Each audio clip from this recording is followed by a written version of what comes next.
नमस्कार मंडळी, नवीन एका इंटरेस्टिंग व्हिडिओमध्ये सर्वांचं मनापासून स्वागत आहे. मित्रांनो, महाराष्ट्रातील दिव्यांग बांधवांसाठी ही व्हिडिओ अतिशय महत्त्वाची आहे. मित्रांनो, महाराष्ट्रातील प्रत्येक दिव्यांगांच्या मनामध्ये एकच विचार आहे की अनुदान वाढलं गेलं पाहिजे, बरोबर का नाही? तर आपल्या सर्व दिव्यांगांच्या माध्यमातून आणि बच्चू भाऊ कडू यांच्या माध्यमातून, प्रहार संघटनेच्या माध्यमातून राज्य सरकारकडे अनेक वेळा 6,000 रुपये मानधन वाढी संदर्भात मागणी केली जाते, बरोबर आहे.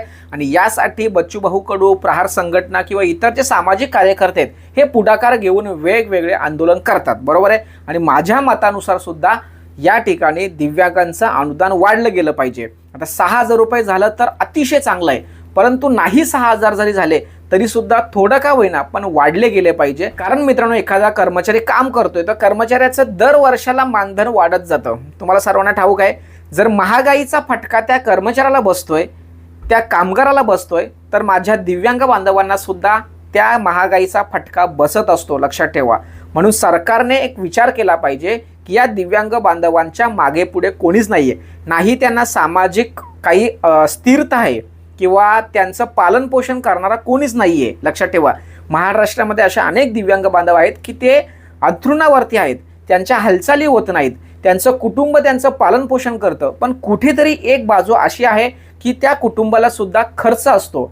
त्यांचा खर्च भागवता दिव्यांगांचा खर्च भागवत असताना गोळ्या औषध असतील किंवा त्यांचं मेडिकल चेकअप असेल किंवा इतर मूलभूत ज्या गरजा असतात, या सर्व गोष्टी भागवण्यासाठी करण्यासाठी पैशांची गरज असते.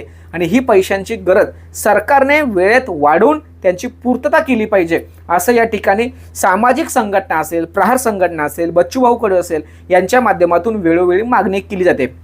आपण सुद्धा तीच मागणी समोर ठेवतोय. आता या बॅक साईडला हे अनुदान वाढी संदर्भात प्रशासन असेल, विभाग असेल, सरकार असेल, यांच्या मनामध्ये काय विचार आहे हा सुद्धा आपण विचार केला गेला पाहिजे, बरोबर आहे. या व्हिडिओच्या माध्यमातून माझी ही इच्छा आहे, या व्हिडिओच्या माध्यमातून तुमची ही इच्छा आहे की अनुदान हे 6,000 रुपयेपर्यंत वाढले गेले पाहिजे. परंतु प्रशासन किंवा सरकार काय विचार करतंय हे तुम्हाला या ठिकाणी सांगतोय. सरकार काय म्हणतंय, प्रशासन काय म्हणतंय की आम्ही दिव्यांगांचं अनुदान वाढवण्यास तयार आहोत, पण आता मध्ये पण येतोय, लक्षात ठेवा. आता हा पण काय आहे हे आपण या ठिकाणी समजून घेऊया. लक्षात ठेवा, एक 60 ते 65% दिव्यांग बांधव हे टेम्पररी दिव्यांग बांधव आहेत. आता टेम्पररी दिव्यांग बांधवांच्या मध्ये एक 40 ते 45 दिव्यांग बांधव हे बोगस दिव्यांग आहेत, लक्षात ठेवा. हे आकडेवारी हा अभ्यासाचा भाग आहे, लक्षात ठेवा. म्हणजे 40-45% बोगस दिव्यांग बांधव आहेत.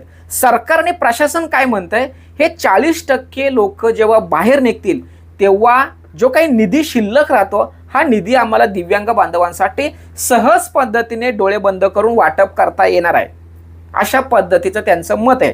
आणि त्यांचं असंही मत आहे की या संदर्भात आम्ही एक शासन निर्णय जाहीर केला आहे आणि त्या शासन निर्णयाच्या माध्यमातून महाराष्ट्रातील प्रत्येक दिव्यांग बांधवाला एक विनंती केली की तुमच्या गावामध्ये, तुमच्या परिसरामध्ये, तुमच्या व्हॉट्सअप ग्रुपमध्ये, तुमच्या कम्युनिटीमध्ये, तुमच्या एरियामध्ये जे काही बोगस दिव्यांग बांधव आहेत त्या बोगस दिव्यांगांची नावं सरकारकडे किंवा प्रशासनाकडे पाठवा गेली पाहिजे. त्यांना सांगा की हे दिव्यांग बांधव बोगस आहेत, ते व्यवस्थित चालतात, फिरतात, खातात, बोलतात, जे काही असेल त्या ज्या गोष्टी सर्वसामान्य नागरिकाप्रमाणे, व्यक्तीप्रमाणे करतात.